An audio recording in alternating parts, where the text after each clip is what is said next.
Olá, eu sou o Fernando Rocha e esse é o Na Medida do Possível ou Quase, um não manual sobre a vida saudável.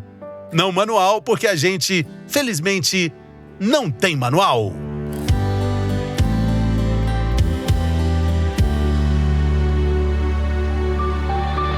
Manteiga ou margarina? Qual é a sua escolha? Você já deve ter ouvido, você já deve ter lido, você talvez já deve até ter falado que a margarina está mais próxima do plástico do que dos alimentos. Mas e a manteiga? Bom, a manteiga vem do leite, não, com a manteiga tá tudo bem? Pois muito bem. O episódio dessa semana vai te dar informações importantes para você rever aquela sua velha opinião formada sobre a manteiga e a margarina. Quem participa conosco desse episódio é o professor Felipe Almeida, grande estudioso da nutrição comportamental, da bioquímica, da fisiologia, da neurociência. Bem-vindo, professor. Eu agradeço o convite. Meu nome é Felipe Almeida, eu sou pós-graduado em bioquímica e fisiologia e também em neurociência e comportamento. E a partir desses estudos, a gente vê bastante trabalho, bastante confusão na mente das pessoas sobre a efetividade da margarina, da manteiga, né? E com esse convite eu espero esclarecer um pouquinho vocês aqui, né, sobre esse assunto para abrir novos horizontes, quem sabe. Muito bem, é isso que a gente espera, porque eu acho que todo mundo já imagina qual vai ser a primeira pergunta que eu vou te fazer, professor. Só que nem todo mundo imagina qual vai ser a resposta. Então vamos lá, margarina ou manteiga? Basicamente, tudo depende da quantidade. Se você me pergunta, posso tomar água ou suco de laranja? Depende da quantidade, o suco é mais calórico. Para a maioria das pessoas, se consome só um pouquinho de cada um, só um pãozinho pela manhã, tanto faz. Mas se a gente pensar na qualidade do tipo de gordura, que são alimentos gordurosos, né, em cada uma delas, a margarina tem melhor qualidade. É uma visão antagônica que muita gente acredita. Por quê?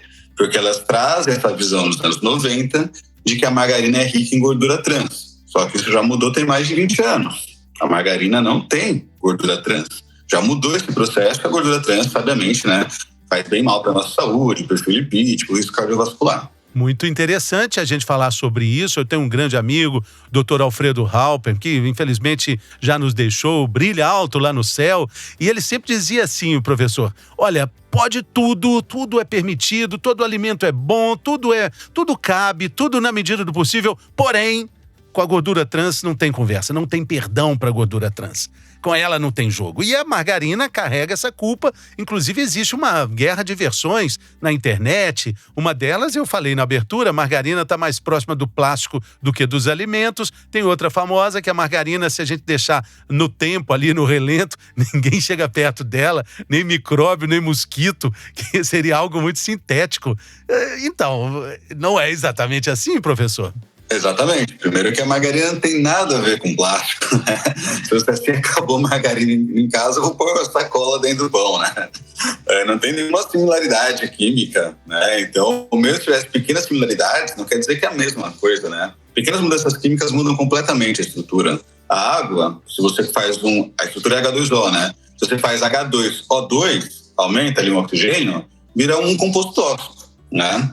Mas não tem nada a ver com plástico, não sei de onde veio esse mito. Sobre a mosca, faz menos sentido ainda, porque na hora que vai formar uma dieta, você não vai falar, bom, o que a mosca foi escolher, né? Ou pensar num suplemento, num whey protein, por exemplo, ou ali, né, nas fezes do cachorro. A mosca vai escolher as fezes, você não vai preferir as fezes. Então, isso não é critério científico, né? E outra coisa, a mosca vai pousar sim na margarina. Podem fazer o teste ali na casa de vocês, pode deixar aberto, vocês vão ver, tá? Então isso aí também é mito. E interessante a gente também investigar de onde vem toda essa questão. Seria pela composição, a margarina ela tem leite, ela tem óleo, não é? É por causa do óleo que se criou toda essa narrativa contrária a ela? Na verdade, a narrativa contrária a ela vem desde a gordura trans, que realmente, né, a margarina nos anos 90 com gordura trans é mais arriscada para a saúde cardiovascular, né? Então, o doutor Alfredo falava muito bem sobre esse assunto, né? No entanto, hoje a margarina ela é feita com óleos vegetais, que são gorduras poliinsaturadas mais saudáveis, e é utilizada a gordura interestrificada, ou seja, veio no lugar da gordura trans, para justamente não ter esse malefício no perfil lipídico, piorar LDL, né, HDL, tá? Uma coisa que muita gente confunde é o seguinte: a margarina ela tem uma lista maior de ingredientes e a manteiga uma lista menor. E aí muita gente pensa que quanto maior a lista, pior, porque vai ter conservante, né? Só que isso não é verdade para tudo, tá? É esse o contraponto aqui. Claro que muitos alimentos com uma lista menor são mais saudáveis em geral, mas não serve para tudo. Por exemplo, né? Uma cerveja, ali, você vai falar que é mais saudável que um pãozinho, um pão de forma? A cerveja tem menos ingredientes. É mais saudável que o pão de forma? Vamos trocar de maneira equivalente? É claro que não, tá? Então, quando a gente avalia os dois alimentos, manteiga ou margarina, no perfil lipídico, quem tem mais vantagem? A margarina, porque a manteiga tem mais da gordura saturada. A margarina tem mais da gordura poliinsaturada. Então, a margarina tem mais vantagem no perfil lipídico, mas tudo vai depender da quantidade. Se você não exagera em nenhum dos dois, tanto faz, segue sua vida, come aquele que você acha mais gostoso. Agora, se você exagera, ou se você já tem um risco cardiovascular, né, já teve um infarto, por exemplo, tem um perfil lipídico bem alterado, é bom você não exagerar na manteiga. E aí você pode trocar pela margarina? Pode, mas temos opções melhores também, no geral. Exagerar, considerando que a gente usa no pão, exagerar é passar uma grande quantidade de manteiga no pão? Por exemplo, vamos pensar em gramagem ou colher de sopa, para ficar mais fácil, né? 20 gramas ou uma colher bem cheia, ou tudo que você vai cozinhar, ali você coloca manteiga, né, ali na panela, vai untar com a manteiga. Aí, no geral, no final do dia, você vai ter ingerido uma quantidade muito grande, né? Então, eu sempre falo, isso também vale para os óleos vegetais, né? Usa um pouquinho só, por mais que eles tenham um perfil lipídico melhor, e busca mais nos alimentos essas gorduras também. Você pode usar um óleo ali como tempero, ok, né? Mas, ainda assim, na hora de cozinhar, usa só um pouquinho, né? Porque senão vai ficar aquela coisa mais controlada, só para untar mesmo a panela. Não exagerar no tipo, uma colher de sopa inteira de manteiga no pãozinho pela manhã, uma colher de sopa inteira depois de manteiga, né? Para fritar um ovo. Exatamente. Quando se fala em saúde cardiovascular, quando se fala na proteção desse sistema tão importante para a nossa existência, fala-se também, professor, da inflamação. O que exatamente é essa inflamação? Inflamação muita gente vê com maus olhares, né? Como se você não pudesse inflamar. Se a gente não inflamar, a gente morre. Por exemplo, aquela coisa mais chata, tô andando, bati o dedinho ali na quina da mesa, né? Você tem que ter uma inflamação, você tem que ter um sinal ali. Na hora que você está treinando, fazendo uma corrida, uma musculação, está gerando um sinal de inflamação. Então, tudo é um balanço, né? O dano vai gerar uma leve inflamação, e essa leve inflamação vai ter o efeito depois anti-inflamatório para corrigir e melhorar. Então, musculação, exercício em si nada mais é do que isso também, além de outros fatores, né? O grande problema hoje em dia é que a gente tem uma inflamação muito crônica. É uma inflamação crônica principalmente pela obesidade, aquela gordura ainda mais central, mais na barriga, sabe? Que é a mais arriscada. Aquela gordura fica gerando fatores inflamatórios o tempo inteiro. E é aí que está o risco, tá? É esse o grande risco que leva o risco cardiovascular. Então, uma pessoa com uma obesidade ainda mais central, né? Ou seja, o que é uma obesidade central? Aquela gordura mais na barriga, tá menos na perna, menos nos braços, né? Nos glúteos, tá mais na barriga. Ela vai gerando um risco cardiovascular maior, também pela inflamação, pelos fatores inflamatórios que essa gordura secreta, tá? Essa gordura no nosso corpo, não é ingerida. Sim, sim. Agora, com relação aos óleos que o senhor falou aí, professor, existe também algo muito em torno do famoso óleo de canola, né? Canola, o can oil, né? O óleo de canola. Ele é um vilão, como se pensa, se fala, se descreve na internet? Na verdade, também ele sofre com um mito antigo, né? Porque nele tem um ácido chamado ácido erústico. Esse ácido, em altas quantidades, né? 10, 15%, ele é tóxico. Só que aí, o que acontece? A canola mal tem desse óleo, tem 0,5%. Então, a gente sabe, né, que a diferença entre o remédio e o veneno é a dose, né? Ou seja, em pequenas quantidades, né, desse ácido, que é o que a gente tem no óleo de canola, a gente tem um efeito saudável. É o melhor óleo do mundo, o mais saudável que existe? Na verdade, não. Depende para quem, né? O azeite, por exemplo, eu acho que é mais saudável. Mas todo mundo pode comprar azeite, uma família grande, vive de um salário mínimo, por exemplo? Não dá. A gente tem que ser, né, fiel com a nossa realidade. Nossa para a realidade populacional. Então a canola é uma boa opção. Ela também tem mais gorduras poliinsaturadas. Muita gente fala que ela não existe, né? Que é uma invenção da indústria. Na verdade, não. Na verdade, ela vem de uma planta chamada colza, C-O-L-Z-A, e há um processo industrial para extrair o óleo dessa planta. E o que importa para a gente é o quê? Que ela diminui o risco cardiovascular. Ela vai baixar esse LDL dentro de uma dieta saudável, né? Não adianta você falar que vai usar óleo de canola e comer fast food o dia inteiro. Aí não é milagre, tá? É só um pequeno de um todo ali. Sim, sim. E do outro lado, né, de tudo que tem de contrário ao óleo de canola, a manteiga, não, a margarina, tem lá o abençoadinho do óleo de coco. Ele é santo mesmo, doutor? Vamos canonizar o óleo de coco já então? Dar uma coroinha para ele de santo? Na verdade, a gente tem um mito muito grande na nutrição, isso a gente aprende já nos primeiros semestres, né? Que tudo que é natural é mais saudável. Eu não sei de onde vem esse mito, porque a natureza ela não vive a serviço do ser humano, né? A gente tem que quebrar isso daí. O que a gente sabe é que ao longo da nossa evolução e adaptação, a gente escolheu na natureza aquilo que é mais saudável. E muita gente comeu um monte de frutinha, descobriu que não podia, que morria, inclusive, que era tóxica, né? Então a natureza não vive a nosso favor, tá, gente? É bem o contrário, a gente tem que proteger ela. Ô, professor, uma prova disso são os cogumelos, né? O Jô Soares tem uma frase ótima dizendo que todos os cogumelos são comestíveis. Alguns apenas uma vez. Exato. Então, veneno de escorpião é natural, não é saudável, tá? Aí nisso vem a manteiga, o óleo de coco, né, a própria banha, que o pessoal fala que é natural, então é mais saudável. Ser natural, entre aspas, né, porque ninguém tem uma plantação de óleo de coco em casa, a gente vai comprar em mercado, mercearia, né, não significa que é mais saudável. O óleo de coco ele tem mais gordura saturada, igual a manteiga. Essa gordura específica na manteiga, no óleo de coco, vai prejudicar o perfil lipídico de uma maneira dose dependente. Então entra no mesmo raciocínio da manteiga. Usou um pouquinho só, você está saudável, você gosta, tranquilo, perfeito. Usou muito, 20, 30 gramas por dia, aí não é interessante. Tem gente que mistura óleo de coco no café. Você está só ingerindo mais calorias e prejudicando o teu perfil lipídico de uma maneira dose dependente, tá? Então ele não é santinho, na verdade ele tem um potencial de prejuízo maior, mas é claro, se você consome só um pouco, né, só porque você gosta, porque acha que fica mais palatável, é tranquilo. Agora, se você já tem um LDL elevado, já usa medicamento para o coração, como estatina, tem que tomar cuidado. Agora, por que, professor, na sua opinião, acontece esse debate de ideias? Parece um grande fla-flu ideológico sobre a nutrição. Por que ela suscita tantas paixões assim, tão contrárias, tão radicais? Isso que a gente está falando aqui de óleo de coco, de manteiga, isso vai para um fórum de debates assim que as pessoas é como se fosse um time de futebol, né? Por que a nutrição suscita essas emoções, na opinião do senhor? Na verdade, eu sou bastante ofendido quando eu faço essas coisas, né? Já me acostumei. Eu imagino. Já tenho uma tolerância.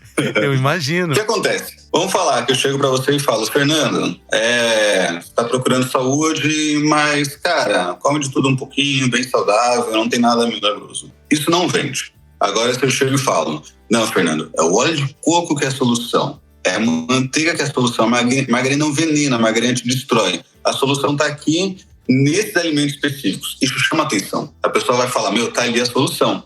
É aquilo ali, é o óleo de coco. Quando isso chama atenção, isso traz ganhos. Muitas vezes não é um ganho financeiro direto, né? Mas um ganho como status social, um ganho midiático, que está chamando atenção para outras pessoas, novos clientes, novos alunos ou pacientes.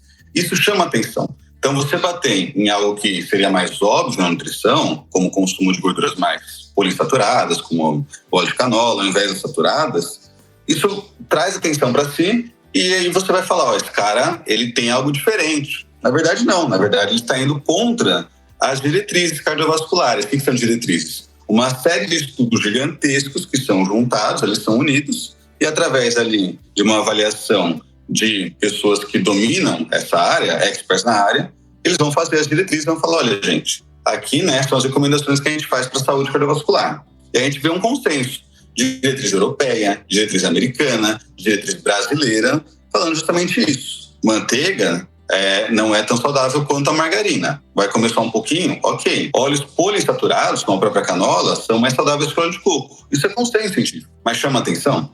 Não. né? Quando a gente bate no não, canola faz mal, tem que usar óleo de coco, aí chama mais atenção. E aí tem todo, né, esse viés embutido na fala. Exatamente.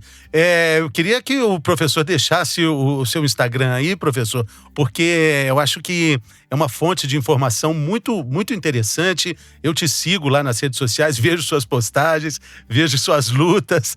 Então, o nosso ouvinte, a nossa ouvinte, já fica o convite para você compartilhar esse conteúdo com o maior número de pessoas possível, gente que vai usufruir dessas informações e seguir também o professor. Qual é o Instagram? Meu Instagram é @NutriFelipeAlmeida. Isso, @NutriFelipeAlmeida. Logo, logo você vai ver os posts lá do professor falando sobre tudo isso que a gente disse aqui, né, professor?